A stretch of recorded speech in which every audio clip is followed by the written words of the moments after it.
is kind of the main character right now. Everyone's talking about it. So we came to where the future is taking shape. Super AI Singapore. What we're looking for is how everything works.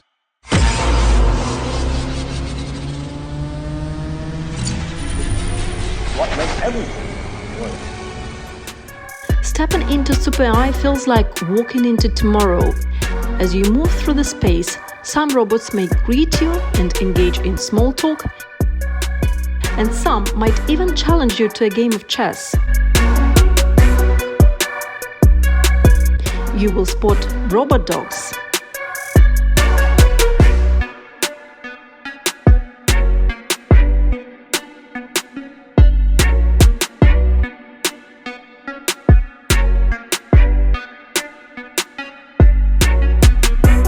Another could sketch your face in minutes, or transform the beats from a nearby DJ into a live painting.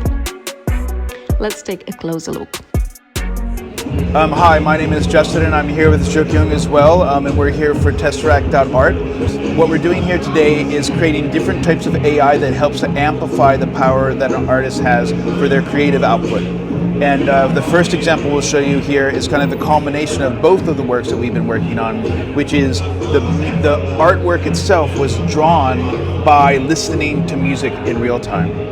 That's what one of the AI components does. It's a real-time AI that listens to music and turns it into a painting.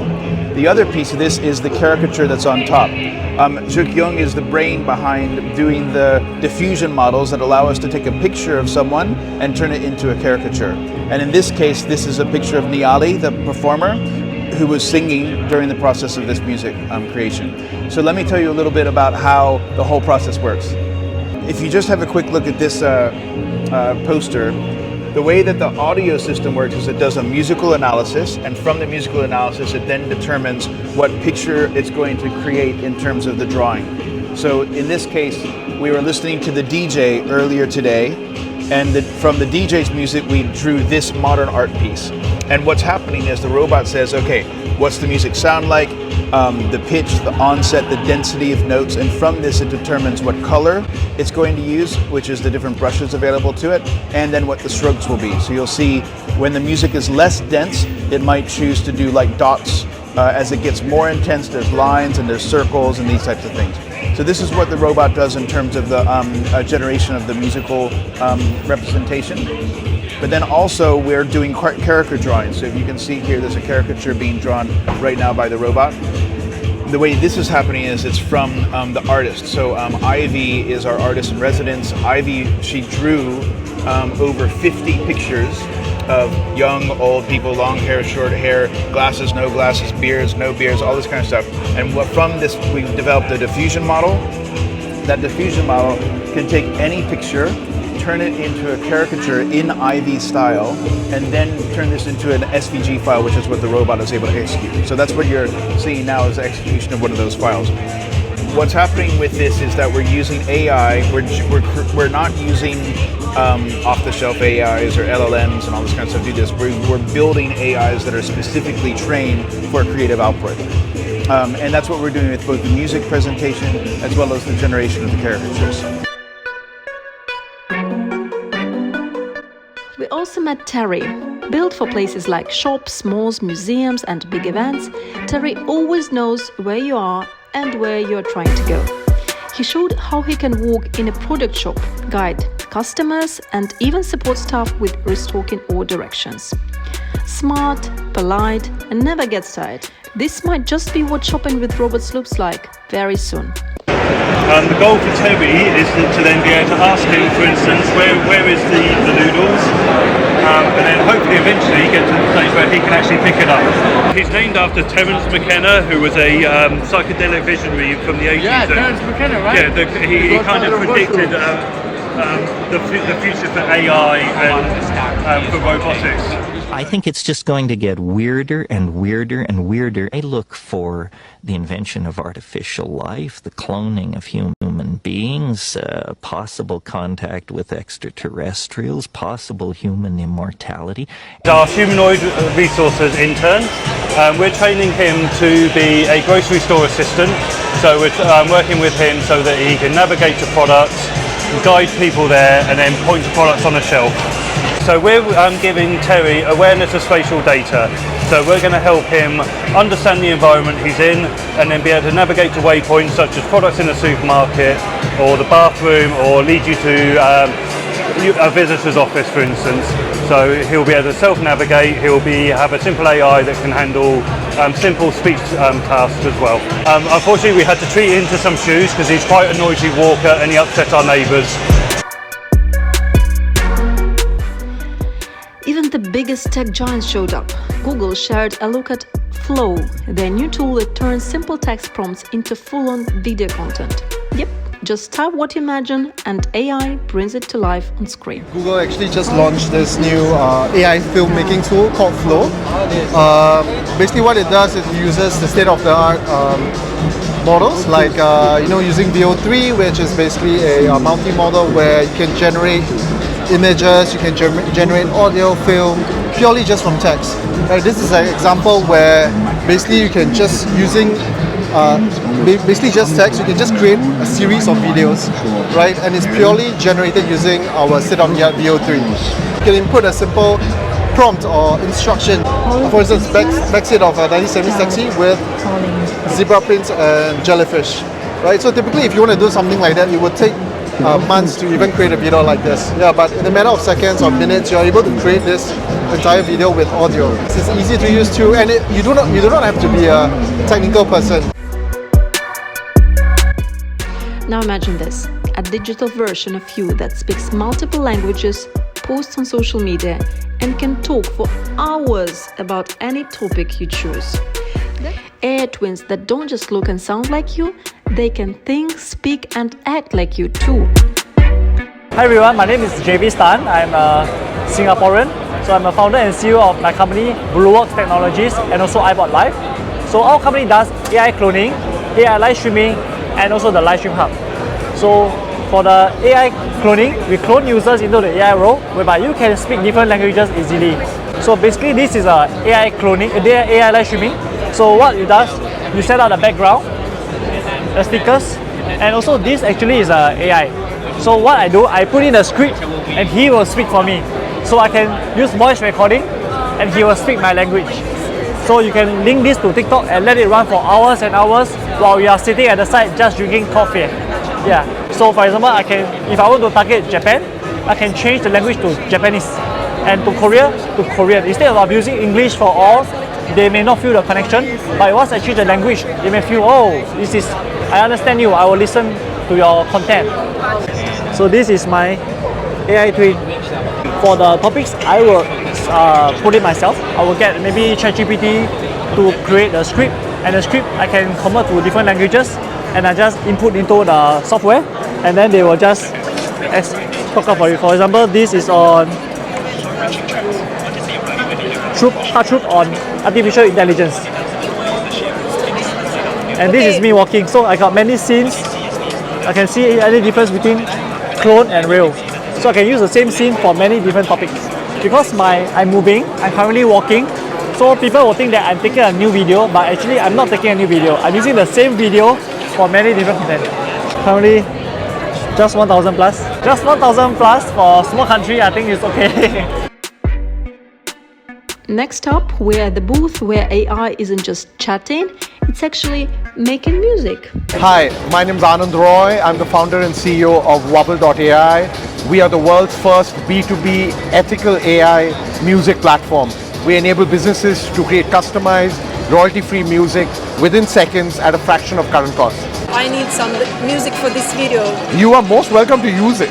You can create music off of a text prompt, audio, image, video, or even a document. So like if you have a PDF or a press release, or anything like that, we can then create a track off of that. I would like to create music for my video about Super AI in Singapore for my YouTube channel. Yeah, video about an AI conference.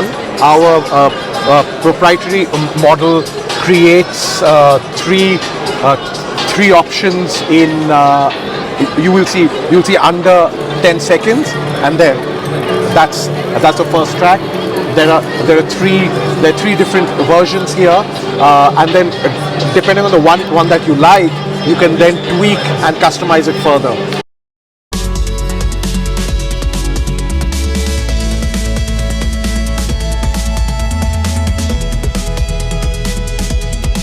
A bit unexpected, Tatler magazine. They're known for covering fashion, luxury and lifestyle, but they're here too, exploring how AI can help in media and content I'm creation. Dana Ko, the executive editor of Tatler Singapore. A lot of people have, why is Tatler a super AI? We are a regional platform and a connector for the different worlds in this super AI universe. How so?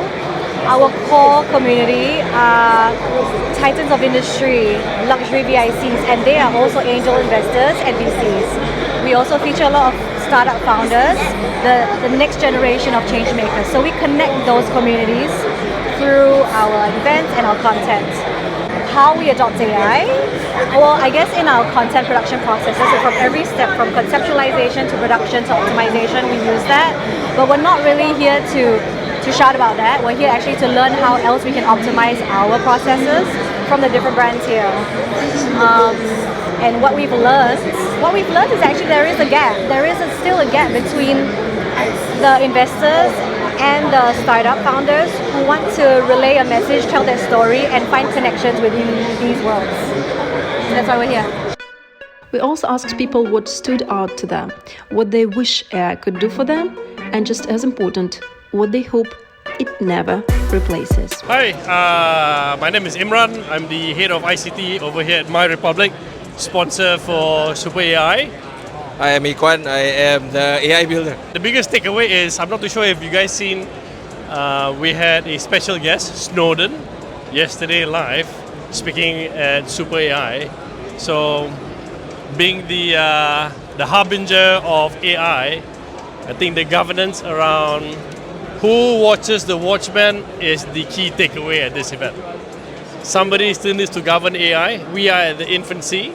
So as leaders in the AI world, we should take the first lead. And I think the first thing that's most relevant to the context of, data collection, surveillance, how all these systems are affecting our lives from someone who's not trying to sell you something, is that audiovisual ingestion and interpretation has become wildly faster.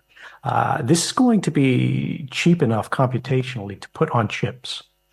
And so what happens when this is done on chip? You have a system on chip like a sock in your phone that handles video and whatnot. They already have these like AI cores that they're starting to put in things. When it's in every convenience store camera, right?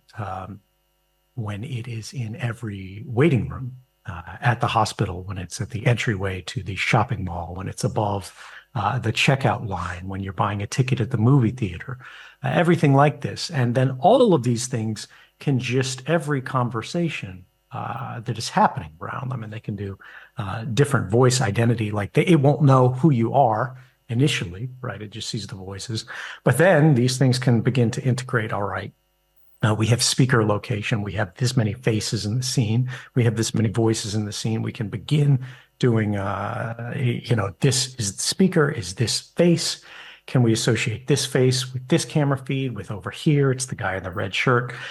Right now, you can take the feed of all this surveillance footage and you can shim this in for free, sending your footage folder or your event stream, which just clips out not the whole 24/7 camera feed, but just when they see somebody cross a line, when they see a license plate pop up, when they see a face of interest or whatever, pop that up over to your voice model and go, I want to know everything this person said, even though nobody's there, no one ever listened to the footage, and I want to start flagging on phrases that come out of that, or I just want a report of that. That can be done right now. But once this is commoditized and productized, the definition of public utterance, right, things you have said that are not in a protected space, a private space, begins to expand to include what you whisper to your wife in an elevator when you're alone. There's no other passenger there, but there's that security camera in the ceiling. And a lot of people now don't even think that the cameras have audio on them, but increasingly they do because it's simply so cheap. So let me show you. This is my friend. We can push him. Look at this guy. Can you imagine like having your like colleague or your assistant like this in a couple of years? I'm totally looking forward to it. Even a robot dog. Yeah, I would love to have one. Oh man, clean my house. Clean my house. That's the easiest. Clean my house, wash my car, and make sure it doesn't kill me along the way. I think something to play with the kids, right? But it can't be a humanoid, it has to be a dog, right? We all got to get the kids distracted. Security, I think, is great, right? How old are your kids? My daughter is 7, my son is 2. It would be really great if Terry could just go to the fridge and get me a beer. Could build a startup for me. I wish AI could take all my meetings as well as I do. It's quite difficult because I think AI is actually pretty good at doing everything now. Maybe finding a new business venture, you know, like finding a gap in the market because it's already trained on information, so it's only going to give you a response to something that already exists. So maybe identifying and creating something new, which then can be like a new business venture, for example. Yeah, I think if I could have one AI tool for me, it's really to solve my day-to-day planning issues. For instance, informs me that, hey, your fridge is running out of groceries. It orders my groceries for me. It understands that I have a backlog of laundry. It cleans it for me, or even it does my taxes. It basically abstracts away my mundane tasks so that I can focus on things which I find passionate about. I can pursue, like maybe taking up new sport, learning to cook. When all my low-level tasks are abstracted away, I have more time to pursue things that I like. If you could have an AI intern like robot, what tasks would you like it to do? An actual AI robot, an intern. We do a lot of shoots, so I guess that would be the most physically intensive one. So an AI robot styling assistant, a runner for all of our heavy equipment will be great. But I still think that an AI agent virtually would still be the most valuable for us to automate a lot of our other repetitive processes in the content production and publishing process. And is there anything you wish AI would never replace? I think that AI will never replace true, deep human creativity and the innate process of bringing creative work to life. Never replace. I guess me. I think family or anything to do with emotion. I think so. Actually, there's a lot of research and new studies coming out showing that people that interact with AI chatbots are actually lonelier than previously when they interact with human interaction. So I think AI will hopefully never replace family or emotional values. I think that's what makes us human and allows for real human connection.